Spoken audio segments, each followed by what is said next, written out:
ሰላም ቤተሰብ እንዴት ናችሁ? ሰላም ናችሁ? ቤተሰቦቼ በጣም የምወዳችሁ ማከብራችሁ ቤተሰቦቼ እንዴት ናችሁ? እንግዲህ እንድታበረታቱና ሰብስክራይብ ሼር እንድታረጉልን እንፈልጋለን። በጣም ዩቲዩብ ከተከፈተ ቆየ። በደንበኛ ማጣት ነው እንደዚህ የሆነው። ቤተሰቦች ሰብስክራይብ እንድታደርጉ በአክብሮት ጠይቃችኋለሁ። ወደ ቤተሰቦቼ ያው እንደነገርኳችሁ በትንሽ ጭረት አለ የሆነ ጭፍት ቦታ ነው ያለው ጭፍታ ብዙ ነገሮች እዚህ ጋር ታገኛላችሁ።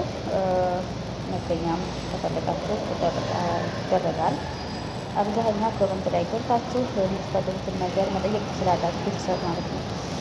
እና ወደ ቤተሰቦቼ ይህን ለቅኩላችሁን ሊንክ አይታችሁ ሰብስክራይብ፣ ሼር፣ ኮመንት ጽፋችሁ አበረታታችሁን የሚገናኝ ላለው ቤተሰቦች አዲስ ጀማሪ ባልሆንም ያው የአሰራሩን ነገር ትንሽ ቅር ይለኛል። ገና ወደፊት አሳምሬ ለመስራት ምኞት አለኝ። ኢንሻአላህ ቤተሰብ የምፈልገው ሰብስክራይብ ሼር እንድታደርጉልኝ ነው። ተስፋ አድርጋለሁ። ታደርጋላችሁ ቤተሰቦች።